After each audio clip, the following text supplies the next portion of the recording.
زما مور د محبت مجسمه وه، خو زما د وړو مور هم ځان ته سوې. د حسن په تعریف باندې هېڅ څوک متفق نه دي، خو زه چې تا ته ګورم یم ښکلا به داسې وي. خوږلن صاحب د رضوان الله شمال صاحب په باره کې یو خط لیکلی و، په هغې یو شعر دی، وایي چې د رب احسان دی شوې په خاوره مې زرغون شماله، د پنډکوړې د غاړې ګله د بارون شماله، او زما پیري ستا زلمیتوب څه عجیبه همزولتیا، زمونږ اوس نه کېږي د یو بل نه راغون شماله. نو رضوان الله شمال ته مایک حواله کوم او ډېر څه ته اورېدو غواړم. ډېره زیاته مننه صدر محفل په اجازت باندې. د غزل نه مخکې څه شعرونه دي چې خیال صاحب چې وجلو یې اوبه هم په ژړا کړې، چې وجلو یې اوبه هم په ژړا کړې، دې زما د زړه دې اور هم ځان ته سوې. چې وجلو یې اوبه هم په ژړا کړې، دې زما دې زړه دې اور هم ځان ته سوې. د محلت د لوږې ویری پکې ورک کو، د محلت د لوږې ویری پکې ورک کو، د محل د واده شور هم ځان ته سوې. د محلت د لوږې ویری پکې ورک کو، د محل د واده شور هم ځان ته سوې. یو سړی و لاړ د سره پکې تیر شو، یو سړی و لاړ د سره پکې تیر شو، په پښتون وطن کې تور هم ځان ته سوې. یو سړی و لاړ د سره پکې تیر شو، په پښتون وطن کې تور هم ځان ته سوې. او زما مور د محبت مجسمه وه، زما مور د محبت مجسمه وه، خو زما د وړو مور هم ځان ته سوې. زما مور د محبت مجسمه وه،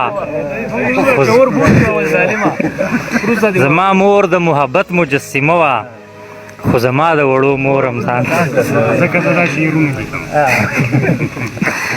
دا غزل دی چې د خوشحال خان د قبر سر ته ډېر نازړه ولاړ یم، د خوشحال خان د قبر سر ته ډېر نازړه ولاړ یم، ورته مې وکړه فاتحه د پښتانه ولاړ یم.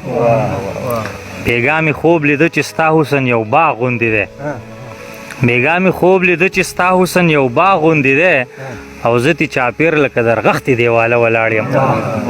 بېګا مې خوب لیده چې ستا حسن یو باغ غوندې دی، زه تې چاپېر لکه درغښتې دیواله ولاړ یم.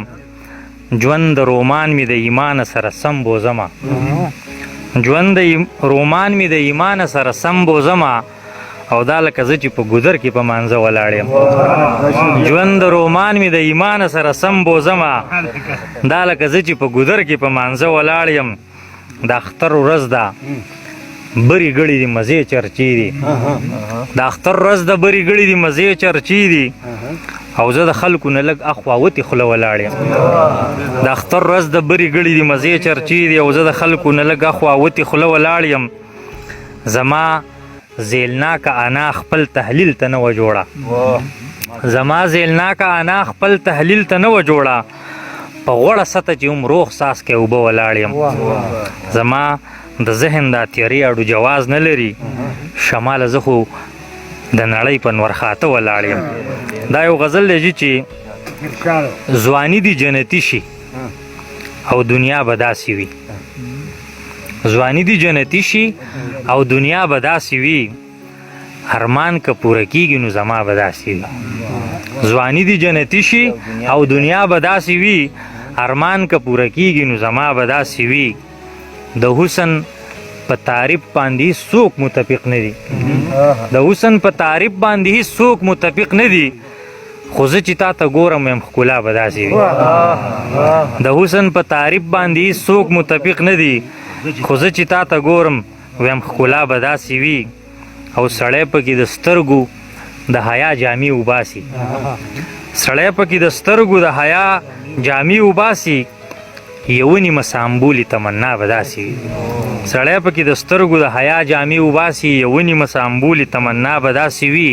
او زه نه ګڼم چې دا سکڼه به عمر هم زړه کي، زه نه ګڼم چې دا سکڼه به عمر هم زړه کي، مین به سپینګیره شي خدا به داسې وي زه نه ګڼم چې داس کڼه به عمر هم زړه کی مین به سپینګیره شي خدا به داسې وي اخري شعر دی چې ستا یاد ستا تصور او یا په خوب کې ستا لیدنه ستا یاد ستا تصور او یا په خوب کې ستا لیدنه شمال په لحد کې جوړ رڼا به داسې وي ډېر زیاته مننه ډېره مننه ډېر ښه شمال صاحب ډېره مننه او د جندول غږ د کتونکو اوریدونکو د شمال صاحب کتاب د رڼا بانک دا د زمونږ په لاسو کې دی او انشاءالله ډېر زر به د دې مخکتنه کېږي انشاءالله د دې دغه به کوو او مخکتنه به یې کوو ټولو ملګرو ته به په دې کې دعوت ورکوو انشاءالله